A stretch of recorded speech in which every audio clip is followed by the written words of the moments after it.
At the end of your life, what will be your legacy? What will you leave behind for future generations? For the world, join the World Messenger, Izabela Lundberg, each week as she brings you a new distinguished guest from the business, sports, or entertainment world to share their success, their struggles, and their lessons. They will share their insights into current hot topics that affect everyone. Izabela facilitates an intimate, vulnerable environment to find the true value of humanity and real leadership. Are you ready for your legacy? The legacy that matters? Hello, my beautiful friends and colleagues. This is Izabela here, and I am having amazing guest here. Obviously, as you guys know, as the World Messenger, we travel around the globe, bringing most enlightening conversations. And this one, it's not any short of that. I'm super happy to have my guest join me from Atlanta, Georgia this time. And he is someone who is known to be trailing the blaze or blazing the trail, and actually both ways, which we will depict when bad and good and ugly, how that really happens, but also someone who I absolutely admire, respect, and see insane trajectory of the growth, not only for his clients, but for himself and everything that he touches. I mean, his background is amazing, and you will not believe how certain things in the past are bringing tremendous success today. Obviously, being coach, speaker, founder of Yahoo Finance, he's also being certified practitioner. He also has amazing newsletter, and he's being authority on monetizing on social media. Do we need to figure this out? Without further ado, let's have conversation with Jordan Mendoza. Jordan, how are you? Hey, I am doing great, and I appreciate you having me on the show. Anytime I get the opportunity to share where I've been and where I'm going, that's what I'm all about. So I appreciate it. Absolutely. I mean, we will always look at for amazing trailblazers in terms of legacy, right? Because for a lot of people, that's not even clear yet what that means, let alone how they are actually living it and leading with that. And you are an example of both. But before we go into depth on that, do you mind sharing a little bit about your early beginnings that really get you and stepping stones where you are today?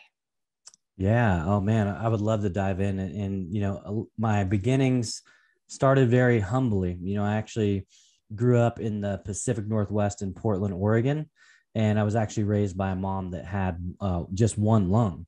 And so, seeing her just live her normal life, dealing with that adversity and not making excuses. She never complained. She wasn't that person that would was a victim of her circumstances. She was always very positive. She showed me how to be optimistic, despite of maybe having not a lot of money, having not a lot of food. We were on food stamps, government assistance. So when you grow up, in that way, you really begin to appreciate the things that you have, because it's not as easy to have access as most other people. So I definitely learned a lot of lessons growing up like that. I learned how to be resourceful, figure out ways to earn money, whether that was going door to door and collecting cans so I could earn a nickel and collect 5 of those and get a quarter. I could go buy candy. So I was always very resourceful as a kid. And, I didn't actually meet my real dad until I was 12. And so that was something that, one day my mom said, "Hey, do you want to meet your dad?" And I said, "Yeah, when are we going?" And she's like, "No, you're going, just you." And so I flew from Portland to Washington, D.C. and, met him for the first time at 12 and really started to learn a lot about him growing up in the Philippines and him jumping ship one day to, seek out for that American dream, and started working for a landscaping company. And then he started a business, and now at almost 66 years old, he's getting ready to retire after a 40-year company. So really I learned a lot about hard work, over this last, almost 30 years, getting to know my dad and building a relationship with him, and really getting to understand, the struggle of being a foreigner coming to a new country and having a kid, and the challenges and difficulties that could be associated with that. But, my mom and my dad, they both have really shaped who I am. They've really helped me be able to, I think, get through tough situations, whether that was my mom almost dying several times as a kid and seeing her with the tracheotomy, but just being tough and communicating with me on a whiteboard, but just still having a smile on her face, and she's someone that they told she wouldn't live to be 18. They told her she wouldn't have any kids. She ended up having 5 boys, Izabela, and she lived to 54. So she did really, really well with the hand that she was dealt. But that's really, my childhood. And, as a kid, I was a super energetic kid, super curious kid. My mom always put us in sports, but I actually enjoyed fundraising more than actually playing sports. I liked the door to door, going to sell the beef jerky, going to sell the candy bar. So I was in sales ever since I was 14. I had a job going door to door selling newspaper subscriptions.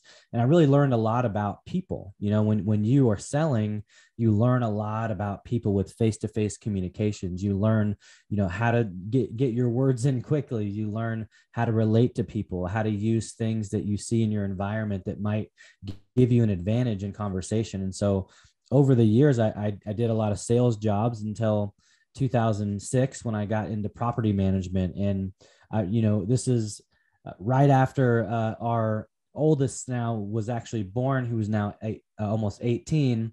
We just had this child, and we were struggling. We were in Georgia at the time, me and my wife, and we actually asked my dad for some help. We moved in with him for a month until we could get on our feet and find our own place. And I was actually doing landscaping for him. And in the midst of doing landscaping, winter comes, and for most people that watch this, DC winters, there's not a lot of grass that's growing because there's a lot of snow. It's very cold. And so I needed a job and I needed benefits. And so I applied for this job, and they, hired me. It started my 15-year journey in multifamily. So that's kind of a little bit of the story. There's a lot of in-betweens that I'd love to dive into as well.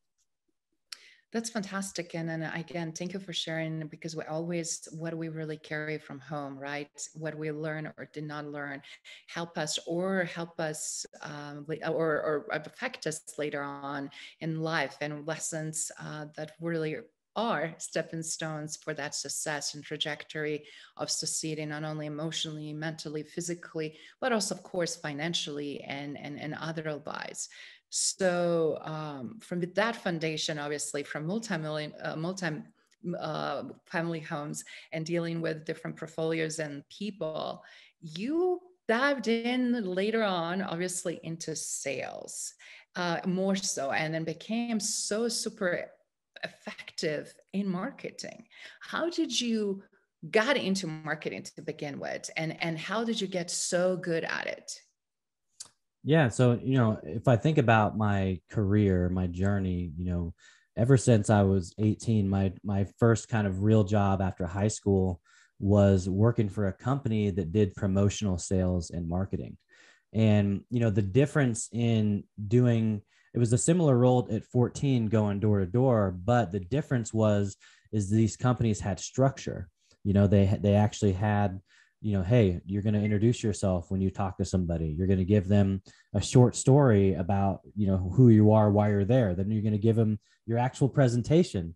Then you're going to close them, and then you're going to try to upsell them, right? So there was a system and a process in place. And for anyone that's going to listen to this or watch this, anytime there's structure and there's order and there's systems and there's processes, the chance of success increases exponentially.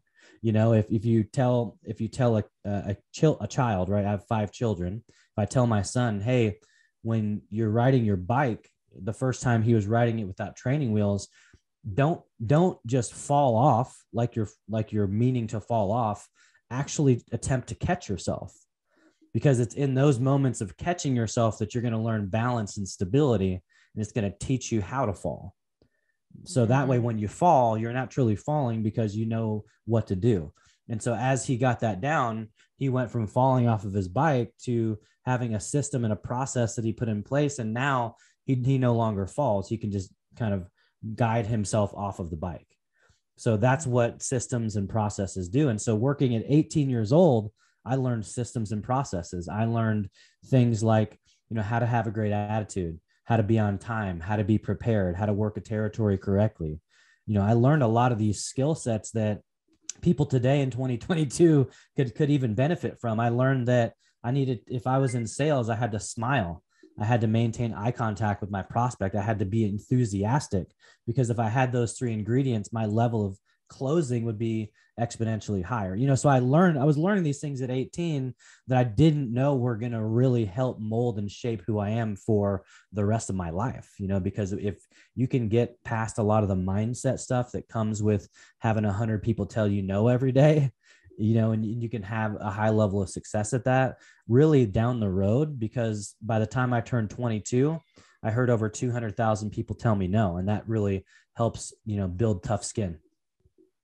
That's amazing comparison. And I love what you said. And absolutely, people more than ever actually can learn this today. And because they need to have a tougher skin and be able to endure but be able to understand what no means, not right now, or not at the moment, or not with that person, not with that company, whatever it is. But a lot of people stop and people lose the trust in themselves and their own ability and who they are, and they run, or they just simply go spiraling down. And you're right, everything you were sharing actually just shows trajectory, how you build so early on resilience, courage, strength, but also your emotional intelligence. And I wanted to really highlight for everybody watching and listening, because that's how you build emotional intelligence, guys.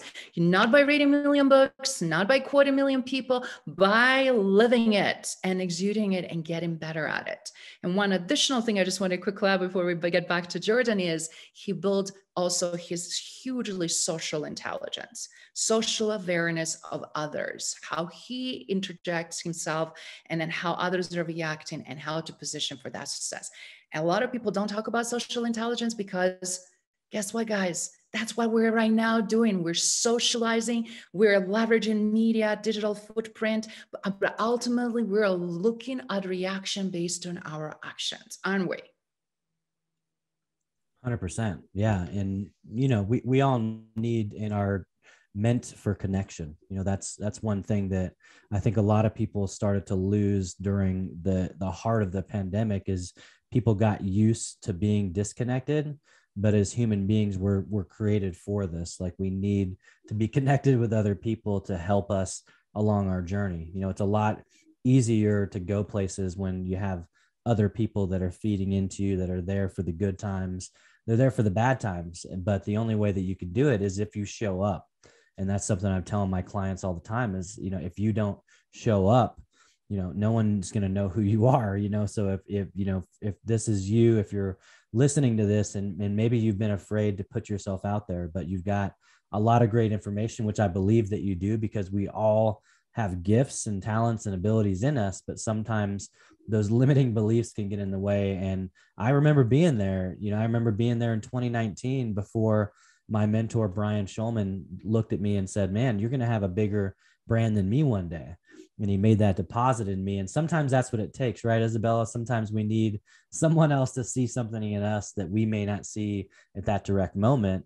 But those little deposits, they carry a lot of weight. And if we actually take action on helping them grow, they can really grow and flourish. That's fantastic and spot on that one, because all the great coaches and visionaries and people that love people, that champion of people like yourself, myself, and others always see that potential, right? And they want to feed and they want it to actualize. They're not there to feel like, oh my God, I'm tripping on ego. You can't be bigger than me. I actually want you to be bigger than me. And I want to see you shine because it gives me a joy. So it's also very important who we surround ourselves with. So based on that, I'm glad you just touched on who is the pivotal for you, beside obviously your beautiful wife, which I am so amazed seeing your photos, and children, the way you're raising them and how everything is so beautifully integrated with your family and business. Because a lot of times I'm seeing still a lot of C-suite executives struggling. They compartmentalize and separate things, thinking business outside is different from my family, but reality is it's not. Yeah, it's one and the same, right? Like if you can't, get by with the fact that I've got a family, then we can't do business. Does that make sense? Because they're part of it, especially Yes. as a business owner. Like, I want them to know what's happening. I want them to know when I'm having meetings. And are they going to interrupt them sometimes? Probably. They're kids, right? We've got 5 of them. There's a 1 in 5 shot that one of them's going to pop in this room at any moment, right? But does that mean that business stops? No, business happens, but people have to understand that, when you're at business, okay, there's a time and a place, but at the same time, you should showcase who you are in the business world, right? So like on social media, I have no problem posting videos or pictures of our kids, or of me showing off things that I have passion for. I like to break dance, so showing off those videos, I have no problem doing that, because you get the break dancer if you get the business guy, and if you get the business guy, you get the break dancer. Like you also get the family guy, because that's who I am all of the time. I don't get to be this guy or that. I'm all of them. And so that's where I think a lot of people make the mistake of trying to show up a certain way all the time, and when they're really would like to show up another way. And that I love that point that you just made. I'm sure, and you can tell us more, that was also hugely important to your success that you're having right now, with blazing the trail, showing what's possible, and then doing that from very different perspective. Because not only, we never met in person, but I feel like I know you for years, not only because of your content and interaction that we have, but just that consistency, the vibe, like who you are, vulnerability, and in the same time, you showing up in a ways that really help people to think. You really push the envelope. You are blazing the trails, not just for yourself, but for also showing up for others what's possible. So do you mind explaining a little bit about that? Yeah, well, for me, it's important that everybody realizes that they have it in them, right? Because that's the truth of the matter. I can look at any person that I meet, and I could see the potential, and I can tell them how they can elevate that potential. And so that's really, kind of the center of my message, is that, if a guy like me that grew up as poor as I did and has been through some of the things that I've been through, that, I'm happy to touch on some of these stories. But I mean, I've had really 3 pivotal moments in my life that any one of them could have turned my life in a different direction. And the fact that I'm even sitting here speaking with you today is a downright miracle when you hear the third one. And so I know for myself, I'm here for a higher purpose. I'm also, my story is not over yet, my personal story, but also part of that story and journey is to help other people share theirs and get theirs out, because there's a lot of people that are hiding behind their degrees, and they're hiding behind, all of these things. But the truth is the pain, the adversity, all of that is what people need to hear, because that's how we can relate to each other. I can't relate to summa cum laude and PhDs and all of these types of things personally. And there's a lot of people that are in that same boat, but I can relate to, hey, we had a miscarriage. I can relate to, I grew up with a stepdad that was an alcoholic. I can relate to being poor. I can relate to breakdancing. Does that make sense? Like, I can relate to these things because these are things that other people have experienced as well. I love what you just said. And even those PhD degrees have their personal life, right? But if they show up in a way to connect, then everything will be different, because even they need to market themselves, even they need to tell their story. But if they're just talking from intellectual, from the head, they lose opportunity to connect on the spiritual and soul and heart level. And that's what it's all about. And that is where we also buy. I buy into you because of you, because I know you, I trust you, and believe in you. And that's where I feel like a lot of people see huge disconnect. So speaking of that, how is this really helping you to expand your growth right now with marketing specifically? Reason why, because we're seeing so much different thoughts and process, and so much data and information.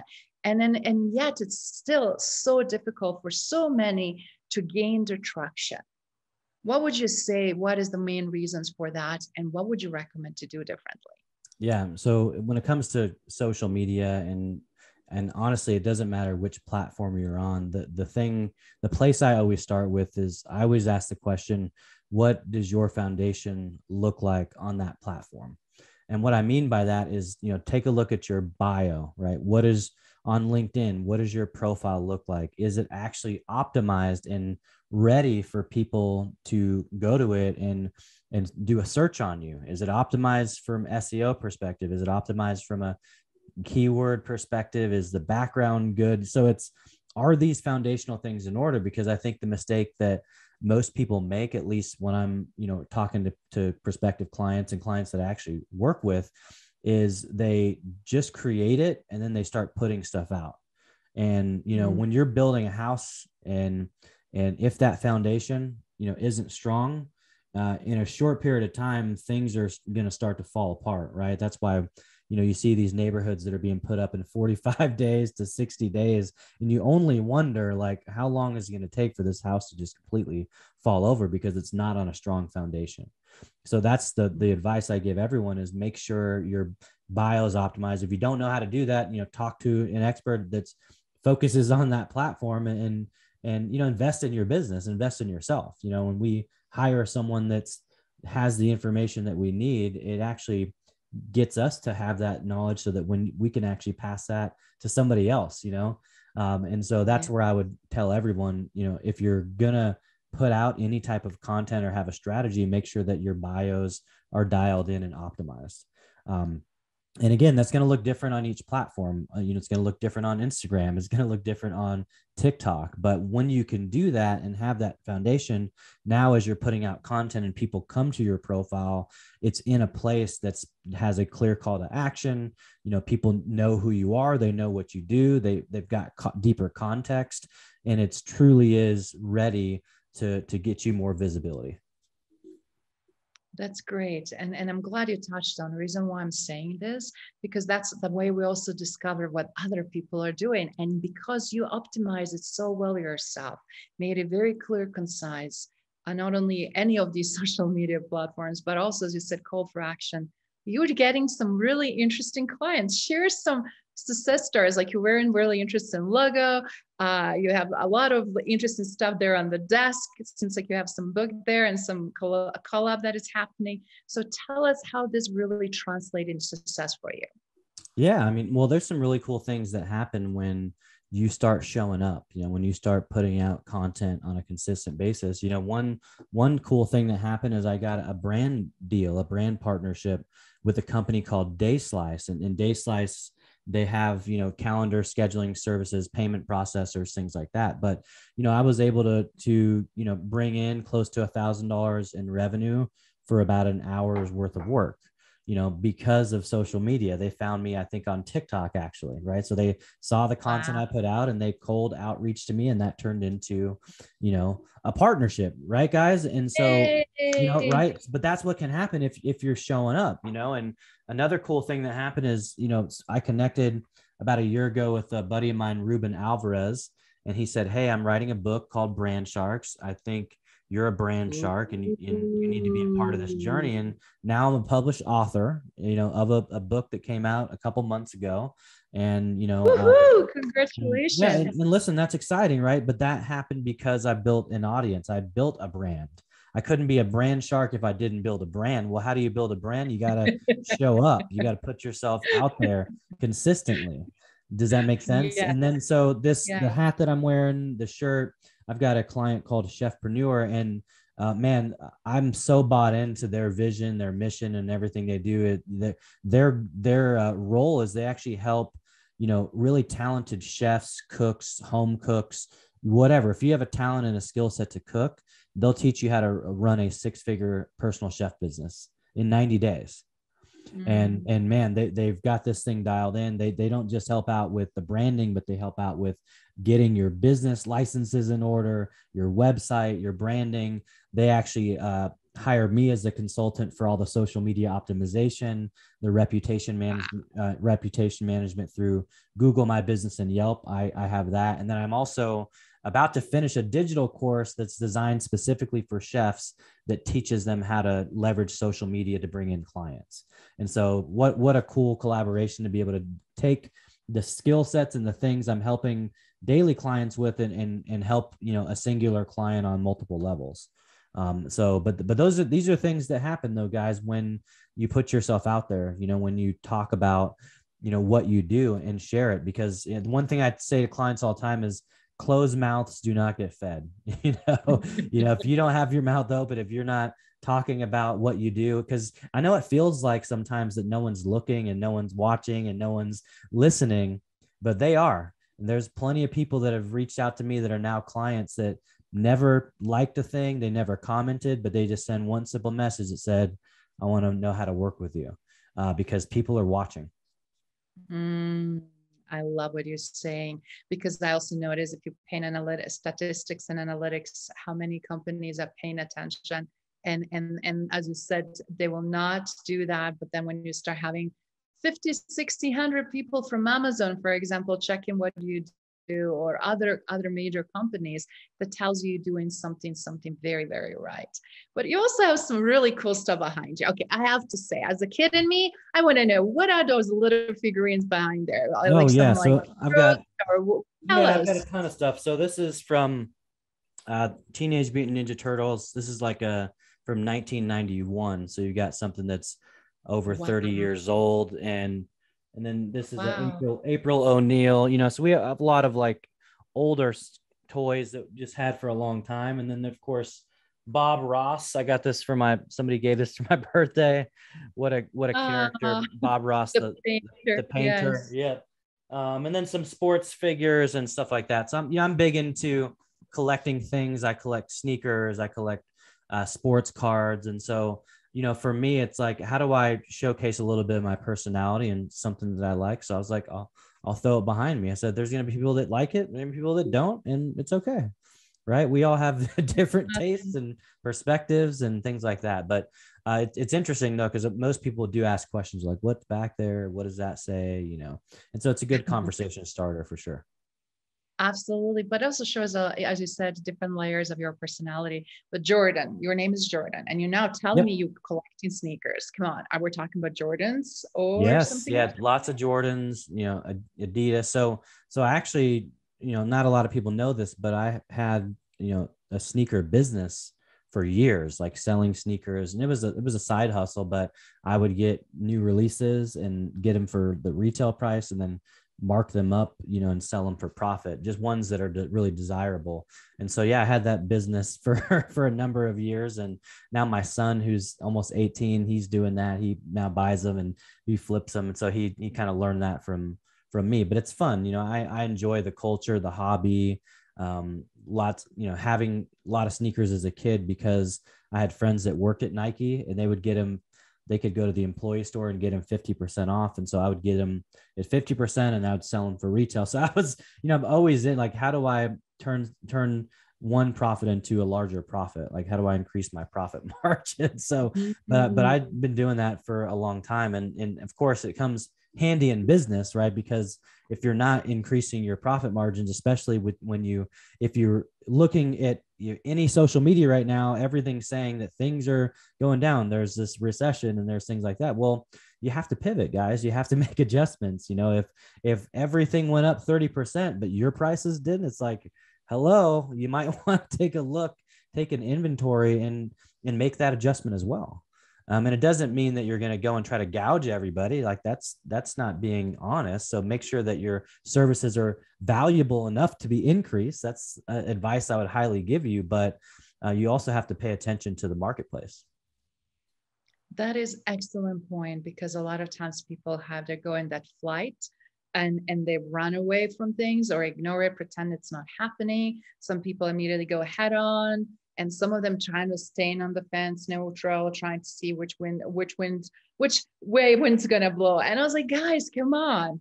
Action is most important, as you said, and pivoting during the time. You're doing something amazing. I heard some interesting project you've been involved right now. As a result, your past knowledge and how everything came about, and then everything that you accumulated today. So do you mind sharing also how you pivoted on this particular project, or something that you also be known as a subject matter expert?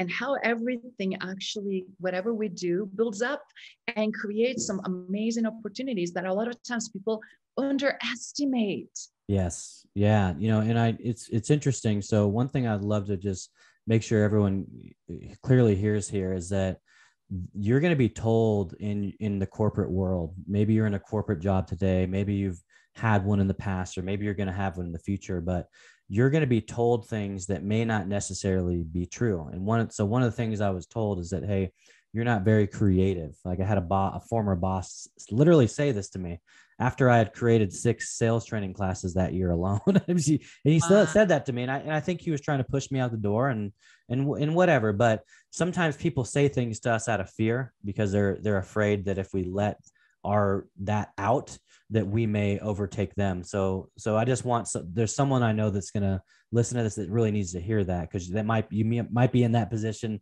literally right now and today. So don't let those things stop you. And so when I left, it was like the creative freedom was unleashed. I was this eagle behind me that was released from his cage, and now my wings could truly spread. And so I became essentially a free agent, right? Today I'm wearing Chefpreneur. Tomorrow I could be wearing another company, right? Because that's what happens when you're doing your thing. But what's also cool is that now I get to utilize all of the skill sets. I mean, I spent 15 years in multifamily housing. I've experience from the boots on the ground as a leasing agent. I was a bookkeeper as an assistant manager. I was a property manager, managing a team of 24 and, multi-millions in real estate, 23-acre properties, 700 units. So I have the experience of boots on the ground. I also have experience 8 years in the corporate end. So, literally understanding the culture, how HR works, how training works, developing coaching programs, teaching leadership programs. So I literally have the information from the operations side, but the corporate end as well. And someone was looking for that exact thing on LinkedIn, and they reached out to me and said, hey, we saw your background in multifamily. We see what you do on social media, and we need both of those skill sets. I'd love to have a conversation, And so wow. Again, they wouldn't have found that if that stuff was not in my experience section in my profile, because that's where that resume type stuff belongs on LinkedIn. And one of the mistakes I see often is that people copy their resume and they paste it on their about summary, and that doesn't give me any context on who you are as a human. So one thing I'll challenge you all to is, find me on LinkedIn. Maybe, Izabela will put my profile in the show notes, but go read mine. You're going to learn a lot probably more about me than you want to know, but it's on purpose because I want to truly have people connect with me on a deeper level, so that business becomes easy afterwards, right? Once you kind of understand who I am, what I've been through, maybe some pivotal moments, some struggles, you'll begin to see that I'm no different than you. And that isn't that the truth for all of us? Like, we're all really the same at the end of the day. We all have emotions. We all have ups and downs. We smile, we're sad. Like, these are part of the human condition. So the faster we can get there, in my opinion, is the better. I love that, Jordan, and thank you for highlighting that, because nothing to worry about, nothing to hide. And more we're open and more we're honest, more we're transparent, those are the foundations to build the trust. And the trust is today more than ever key to exchange of money, key to know that I'm going to be well taken care of, key that I can trust that you're going to do what you said you're going to do. Specifically, when we're dealing with a lot of entrepreneurs, but also we're seeing this in corporate America. It's like, are we going to solve your problem and get what we really paid for? And are we going to just scratch the surface? Are we going to, delay the process? Are we going to recycle and repeat some old stuff that are not relevant anymore? It's all about knowing who you're dealing with off the gate, and then building and expanding more on that relationship. And right now, guys, Jordan, what would you agree? What would you say? What is the key right now for today's success in today's environment, from your perspective as an entrepreneur? Yeah, I mean, definitely, storytelling is something that's not done often enough. So storytelling from maybe what happened yesterday, maybe what happened a month ago, a year ago, but there's so much value in our experience. Like you said earlier, Izabela, there's so much value through what we've actually been through. So the more that you can share more pieces of that, that's going to help people connect with you more, you know, and that could be in the form of a video. That could be just text where you're just writing a short form article or something like that. But the more that you can share things that you've gone through, even if they're not great things like failures, you know, loss, those are actually things that you'll find people relate more to. You know, when as this book was getting ready to come out, my chapter is called How to Blaze Your Own Trail, of course. And it's all about, you know, it's about my journey, you know, from growing up with my mom, and then, you know, an alcoholic stepdad. And I talk about, you know, some pivotal moments. So like when I was in fourth grade, I got stung by 53 bees, you know, Wow. and so I wrote a piece on LinkedIn about that, and it took off because people were like, wow, what did you learn from that? Like, how did you go through that? You know, all those different things. But again, it's in my chapter. And then I also talk about, I was beaten and falsely arrested at 12 years old by police. Oh, They thought I was a Hispanic runaway, and literally punched me. I had bruised ribs. I, you know, went to court. They lost their jobs, and, you know, that was kind of the end of it. But I mean, what a tough situation. And I'm not Hispanic, for one, you know, and I wasn't a runaway.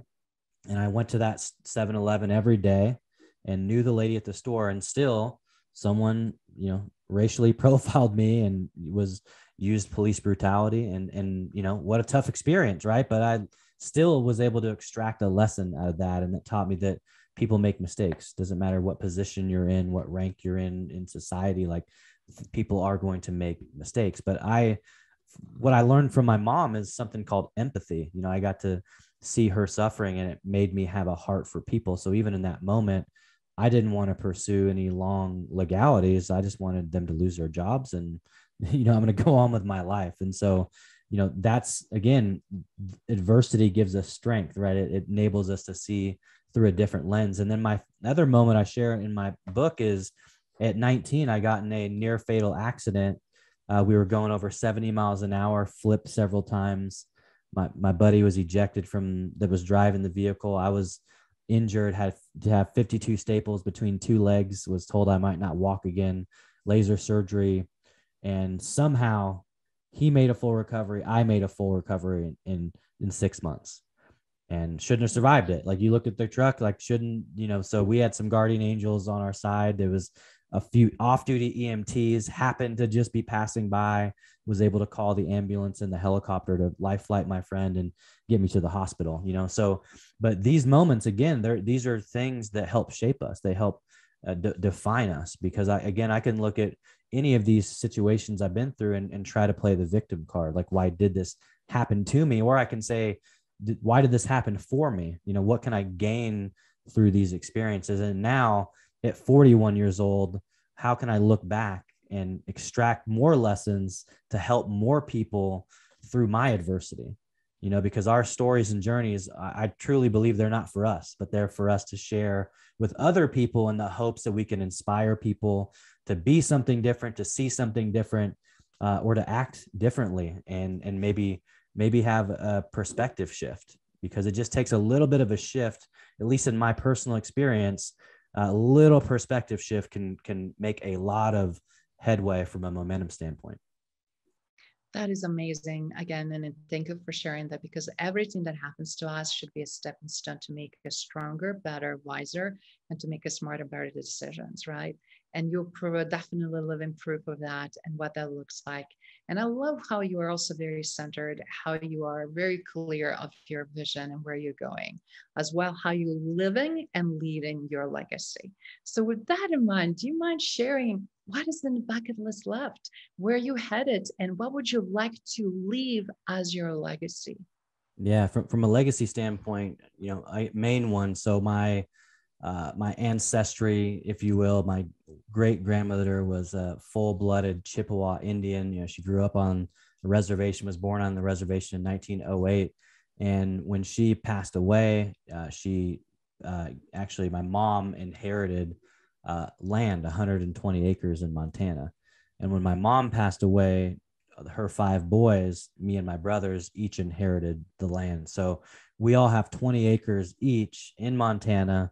It's Indian land. We actually have the mineral rights. So if they ever, decide to drill in that land, that's something that's, going to be probably not in my generation, but maybe for my children. But from a legacy perspective, I want to eventually build cabins there. It's just a place, a refuge that people can go any time of year where they don't have to worry about getting a hotel. It's just family can use these cabins and resources. And so that's kind of a legacy project. And then from a business standpoint, how I want to leave legacy in business is I want to eventually create Blaze Your Own Trail Studios. And it's going to be a part business, right? Where, I'll have my offices and be able to record content and have speaking events and things like that. But it's also we're going to have a system in place for high school students that want to become entrepreneurs. And it can be a place where they can learn how to podcast, they can learn social media, how to become a public speaker. And it's almost like an accelerator for them to jump into that if they don't want to go to college after high school. So that's kind of a legacy project that is on my vision board right now. Oh my goodness, that sounds all fantastic and amazing. Preserving the nature, giving opportunity for people to enjoy that in Montana, Native American land that is sacred, and the beauty of that. You have amazing heritage, by the way. I love that Filipino and Native American blend, and also tons of wisdom and spirituality and grounding. And what I find during all the chaos, how you continue to be that grounded, clear, concise, and just always knowing what is happening and why. Your why is also amazing. I love seeing, again, as I mentioned earlier, 5 children and how you really parent them, and then future generations of future leaders and trailblazers, right? You have also that going on for you. So Jordan, if it's one more thing on the bucket list that is truly audaciously huge, yet that makes you super excited and you wanted to shoot for it, what would be that?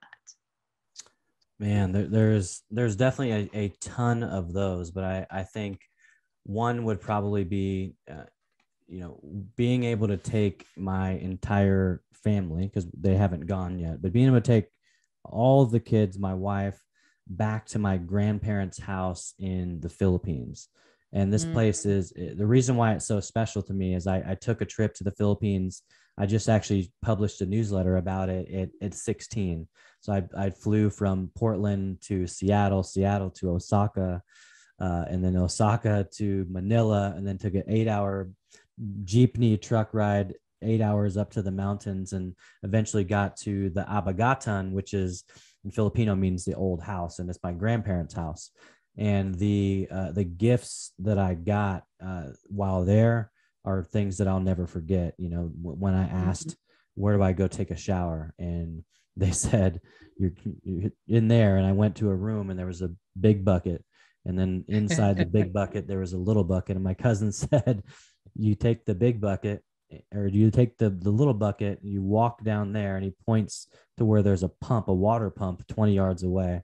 And you pump your water and you fill that bucket up, and then you bring that back to the other bucket, and then you use the little bucket and you dump it over your head. And he said, that's your shower. And man, what a perspective shift, right? And that was kind of one of many that I got while spending 3 months in the Philippines at 16, So being able to take my family back there to be able to experience that lifestyle, that'd mean a lot. That's beautiful. And I have to say, Filipino culture is gorgeous. And I'm hoping also with some projects I'm involved, actually, I have to share that poverty and everything that's going on is going to help to build some of the infrastructure, not necessarily to take away from culture, but to help also to give a much better quality of life, so that is not marginally on that poverty level that we're seeing in so many places. But people are the most generous, more kind, full of smiles. And it's just such a beautiful wish to have. And I'm sure you're going to fulfill it very, very soon. So Jordan, with that in mind, any last parting comments? Because obviously we covered quite a bit, but more than anything, we covered what it takes to truly be successful in blazing your own trail by being authentic, real, true yourself. anything for anyone that wants to succeed, that want to monetize, because so many people right now, for decades actually, but specifically last decade, last few years, are so preoccupied about financial gain. What would you recommend and tell people what they need to do in order to get there? Yeah, so I would definitely say surround yourself with people, like-minded people, and so, one of the ways I'd love to give your whole audience the opportunity. So I've got a private group that I'd love to invite you to. There's no cost associated. It's called Jordan's Social Growth Community, and that's exactly what it is. So I go live every Monday between 9 and 10 Eastern time, and I just share tips and tricks on how you can be successful on all the social platforms, because I've one of the things that I've done a great job at is not only focusing on just one platform to grow on, but trying to understand all of them so that I can grow communities on each platform. And so I've gained close to 200,000 followers on all platforms. And so now I'm like, hey, how do I share this information with other people? Because if I can do it, you could do it. There's no reason why anyone can't do it. So I'll share the link with you, Izabela. You can get that to everyone if they want to join that group and just come get some free training. And I also give people every Friday, like today is promo Friday. So every Friday people get to talk about who they are, right? Closed mouths don't get fed. So one day a week, you get to share what you're up to if you've got a new program or offer or book or podcast. But it's just a very positive community. It's an inclusive community, and you'll probably actually come out of there with a few friends. That's amazing. I love that. And I will definitely make sure that everybody get that link. I will definitely jump on it. And anywhere else where they can find you, where's the best way to learn more about you, and then also connect and ask you questions and explore opportunities to work with you?